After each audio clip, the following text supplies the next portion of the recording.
You're listening to the Literary Entrepreneur Podcast, episode 16.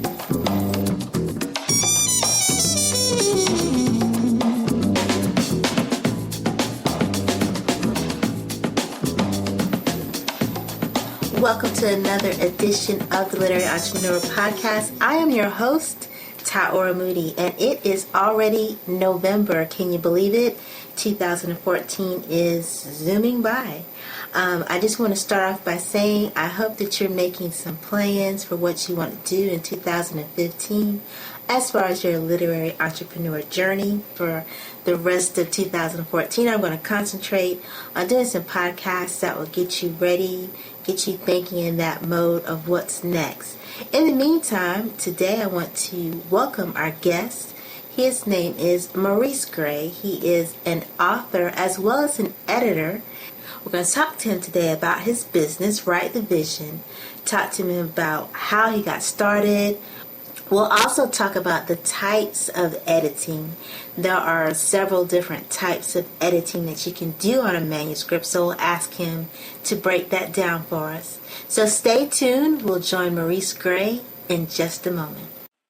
Welcome to another edition of the Literary Entrepreneur Podcast. I'm your host, Taora Moody, and today I'm delighted to talk with the owner of Write the Vision, Maurice Gray. Maurice is going to tell us a little bit about what he does, which is editing. I'm going to ask Maurice to talk about the types of editing that are important for a manuscript and also how important editing is to marketing your book. So I'm really delighted to have him talk about how he got started and how you can work with him. So without further ado, I'd like to introduce to you Maurice Gray. Thanks for having me. Oh, no problem. I'm thankful that you are able to be on the podcast today. Always glad to talk about what I do. Oh, good. Well, before we talk about what you do, I always like for the guests to talk about a little bit about, who you are. Who's Maurice Gray? Tell us about yourself. Okay, well, I've been writing for the past 14 years now. I've always had the writer in me, but I didn't really get into it professionally until 2000. That after about what I call a 10-year internship. In 1990, when I got out of college, I had this idea. I figured I was going to write a short story, and then it turned into a book. From idea to actual published book was 10 years. In between that, I've been working different kinds of jobs before I really locked in and said, I'm going to use all these writing skills. And I've probably worked every credit card bank known to man. I've worked at TV Guide magazine in their scheduling department, and currently Write the Vision is my main thing, but I work part-time as an HIV prevention counselor of all things at a nonprofit organization called Beautiful Gate Outreach Center. It's really interesting to have a diversity of experience like that. It kind of helps me in the writing, and it also helps me develop people skills. So when I'm working with somebody, it helps me to be able to relate to pretty much anybody I come across. Well, awesome. And so, with that kind of background, I imagine you have all types of stories that come to mind that you like to sit down and write. But tell us a little bit about some of the books that you currently have out that you've released in the past. Yeah, the first one, the one that from idea to actual book was 10 years, that one's called To Whom Much Is Given. That was my first novel. I wrote a sequel, All Things Work Together, which came out in 2006. And in between and after all of that, I've been in 4 different anthologies. All of my work comes under the genre of Christian fiction. The first anthology was in 2003. It was called Blessed Assurance. And after that, I was in one called The Soul of a Man with 13 other male authors. That was a lot of fun. I was in an anthology called Home Again. I believe that one came out in 2010. So you might know a little something about that one. And just this year, I was in with 2 other authors, 2 of my fellow alumni from The Soul of a Man. We put out one called Soldiers of the Cross. And so got those works out there. I'm currently working on a novella, a shorter work. The title is Like a Brother, and I'm dealing with a character who tries to be everything to everybody, and his extended family is just pulling him in way too many different directions. And he's going to come to a crossroads sooner or later. I have to figure out, okay, what am I supposed to do? If I'm pulling myself in all these directions, where do I come into it? And am I doing all this for the right reasons or the wrong reasons? So I just took that phrase, like a brother, and just took it in the family sense, and also in the sense of there is someone he is interested in who sees him in that light, like a brother only. And he's wondering if that will ever change. And that novella is going to lead into the next novel I intend to release, one called Female Problem. That one's actually going to be the first in a series of 3. I have 3 very different men. Each of them is going to carry his own book, but the one will be the lead in the book, and the other 2 will be his supporting cast. So the character Eric Dawson, who appears as a side character in Like a Brother, he will be the one to take the lead in Female Problems. And then 2 of his friends will take the next 2 books, and we'll keep going from there. So right now I've got Like a Brother is the main thing on my writer's plate.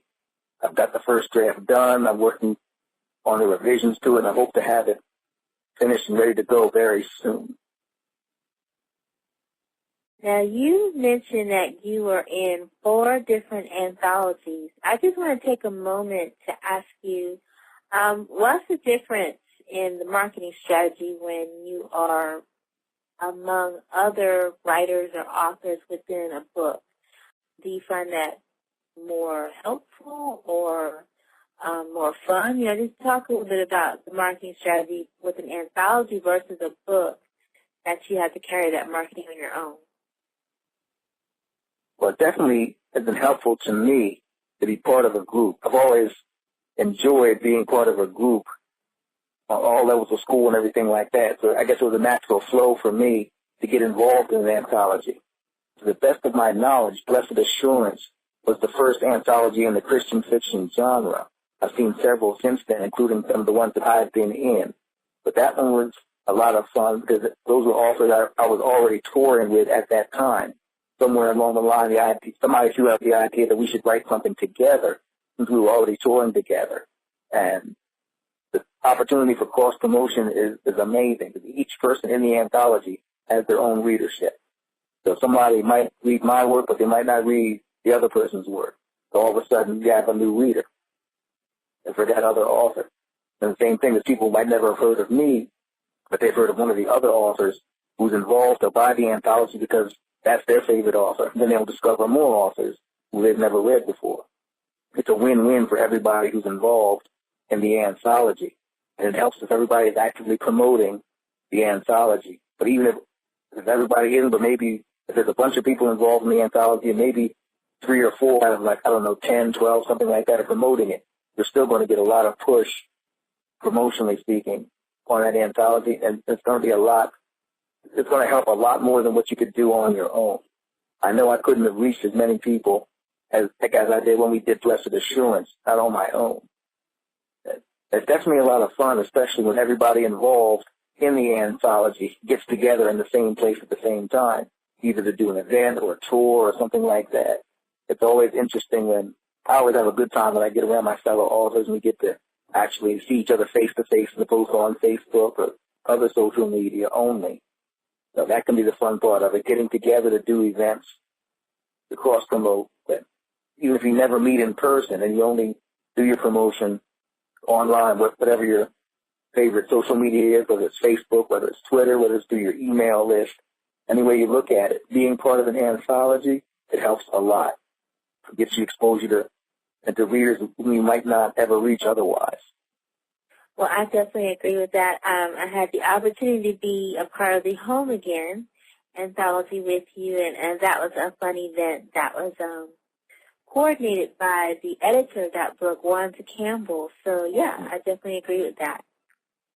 So, let's see. You are an author, but you also help other authors. One of the reasons why I was really excited about inviting you onto the Literary Entrepreneur Podcast is you also are an editor.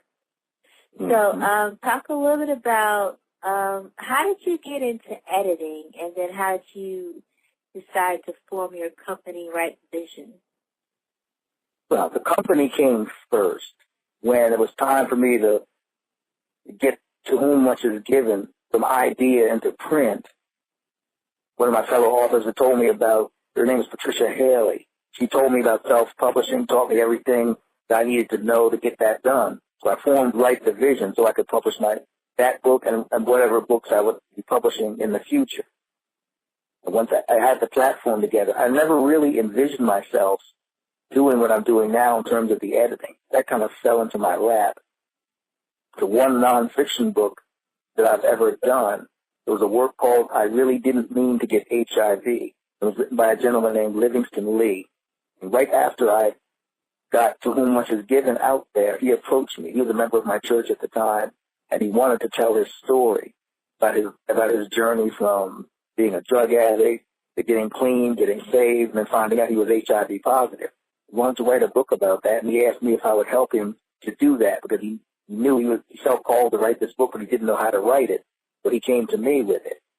So that was my first editing experience, but it actually was more along the lines of ghostwriting and editing.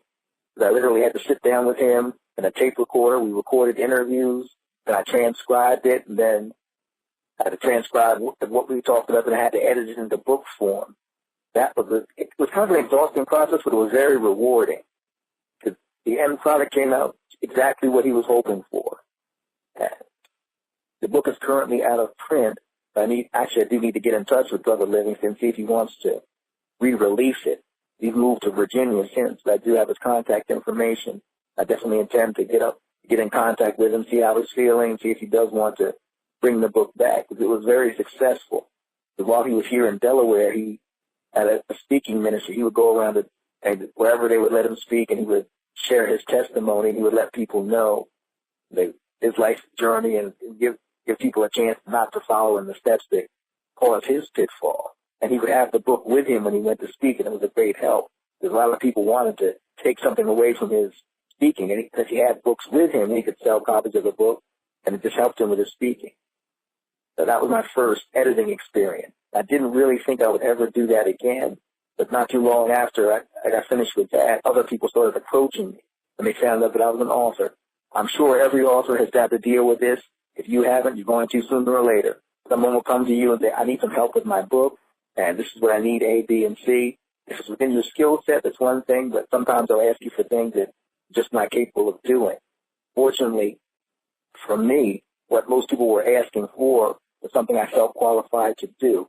And after my experience working with Brother Livingston, I got to thinking, I had to put a book together for myself. And then I had to put a book together for somebody else. I figured I've learned the literary industry inside and out in the process of doing this. So why can't I keep helping other authors as they come to me? And plus, I've always been a grammar geek, so I can see a misplaced apostrophe a mile away or a misspelled word or what have you. And at first, when I got into editing, I figured that was all there was to it. It took me a little time to realize that there are different levels to editing. But as I went along, I think more and more authors would come to me asking if I could help them get their book ready for publication. So I would go through it with them. I would sit down. Basically, I started off with just proofreading because that's all I knew. I knew to make sure that their grammar and their spelling and their punctuation was correct before they released the book.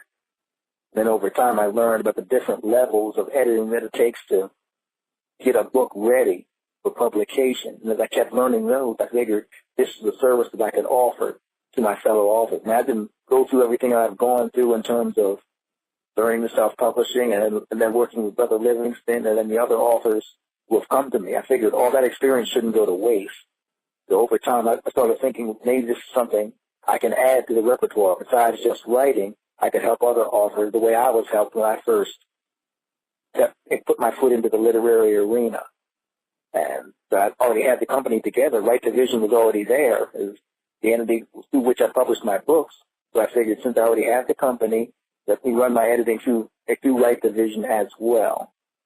So that's where I am at this point. Now I think I will help other authors as I can fit into my schedule.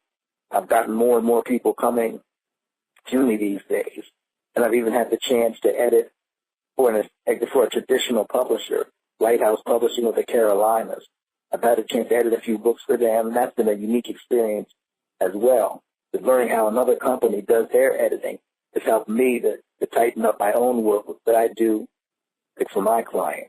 So it's been a really good experience so far. The right division came first, and then the editing just kind of dropped into my lap.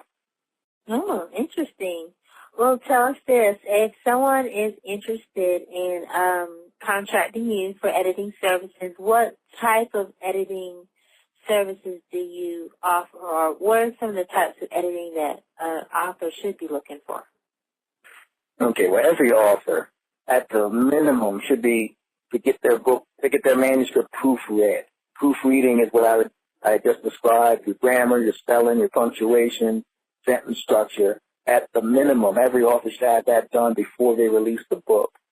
It might seem like a small thing, but one or two misspelled words, people might overlook that, but if you have it every other sentence, people are going to notice, and you could have the greatest story in the world, but if there's too many easily correctable errors that are showing up in your manuscript, people are going to start, it might not be fair, but people are going to start taking a dimmer view of your work. I mean, some folks might even not finish the book if they see too many mistakes in it. So at the minimum, you've got to have your book proofread. That was where I got started with my editing, was a proofreading. And then as I kept going, I realized there was more to it. And I've worked my way up to the most labor-intensive aspect of it, which is content editing. That's where I'll go through your manuscript, I will read through it. That's where somebody asked me to do surgery on it, basically. They have their idea together, they've written it, but they know there's some things that could be changed, and they don't know quite what. So for content editing, I'm going to check the content of it. Maybe this chapter over here needs to be taken out altogether. Maybe this chapter back here needs to be moved up to the beginning, so for a better impact. So I'm reading for how story flows. I'm reading for continuity. I mean, is the story making sense as the story flow goes on? I mean, if you have somebody who's 29 years old in the first chapter, and all of a sudden you get down to the fifth chapter, and all of a sudden they're 23. Things like that you need to watch out for as part of the content editing process, making sure that everything makes sense, making sure it flows properly, and making sure it grabs the reader, holds their attention, and keeps that reader engaged until the end of it. There's some things that I've learned from other authors and just from my own experience over the years as to how and from reading too. Yeah, I'm a big-time reader. I'll read pretty much anything I can get my hands on. And the more you read, the easier it is to be both an author and an editor. Because I've read thousands of books over the course of my life, and it helps me to get an idea of what a good book is supposed to look like, whether it's fiction or nonfiction, and how it's supposed to read, what's going to catch somebody's attention, what's the most important part of your story, and how do we bring that out as opposed to this over here. So at the minimum, you want to get your book proofread. At the maximum, you want to get a good content edit done so that you can have your manuscript checked to see if it's flowing properly, if the continuity is going, if it reads well, if it's catching the reader's attention. So here, people talk about line editing. That's where somebody will go through your manuscript literally, line by line, just read through it. Basically, to me, I kind of equate content editing and line editing, because you're going through the manuscript with a fine-tooth comb, taking a look at it to see what you can see. How's this working? Does it read well? Does it need something? Is there too much going on in here? And part of the content editing process for me is also weeding out when somebody has too many characters, or they've got too many storylines going to the point where it's confusing to the reader. And that's been a big problem in my own work. I mean, it took me a while to realize that every good idea that I had does not need to go into one manuscript. And now that I finally learned that lesson, I'm able to impart that to my editing clients. If the book is too full, I'll say, okay, well, maybe we can pull this out. What's the most important thing you want to focus on? Maybe we can pull this out, or we can pull that out. And in some cases, if the person has enough things that need to be pulled out, I will suggest that, well, maybe they could have a sequel. All the stuff you pull out of the first book might go for a sequel. But you're never going to know those things if you don't let a skilled editor take a look at your work. Best thing you want to do is put out something that's confusing, or that's too thick, or that turns people off in any way from wanting to finish it. You only get one chance to make your first impression as an author, and you want to make it count. Exactly, and that's some really good advice. So just to kind of conclude or wrap up the interview, I always like to ask this question because, I'm big on online, using that as a way to kind of get the word out about your book. So, what are some ways you're looking for social media or your online presence to help attract readers to your books? Well, I pretty much live on Facebook. That's the first place I look to when it comes to social media. Right now I'm putting together like a Facebook page, an author's page, something I hadn't done as of yet, but it's something I've been meaning to do, and now it's something I'm putting together. Just figuring out what content I want to put on there. Now that I've got this new release, I think I need to have that page as another place where people can go to take a look at what I'm doing. They might not go to my website, but if they're on Facebook and they know me on Facebook, they might say, oh, let me go to his page and see what he's doing on there. So Facebook is definitely my first and my second thought when it comes to social media. I need to do more with Twitter. I intend to get a better presence on Twitter. That's something I've got a Twitter account, but I don't use it nearly enough. That's something that needs to change. A lot of people might not like Facebook as much as they like Twitter. But for those people who are more Twitter-based, I need to start posting about what I'm doing on Twitter as well. I haven't really looked into Instagram yet. I'm not too familiar with it just yet. I need to find out if that's something that I need to be doing, like Instagram or Pinterest or some of the others I've heard about. I don't know much about those, but I need to do my homework and find out what's going on there and see if that's something else I need to do. For now, my main online presence, besides my website, is Facebook. And I'm seeing a lot, I think that there's a lot of people who pretty much live on Facebook like I do. So that's an opportunity no author can really afford to miss. I definitely agree. And you're like most authors, Facebook is popular. I think it's easier on that network, probably more so than the other ones, to kind of develop a bit of a relationship where readers who are looking to know more about you, they get that opportunity to see what you're posting and like and comment and engage with you. That sounds like you've got a great start with Facebook as being kind of your number one online source. Mm-hmm. Well, Maurice, it's been great talking to you. I really wanted people to learn more about Write the Vision, your books and your editing services. And you kind of schooled us today on the different types of editing.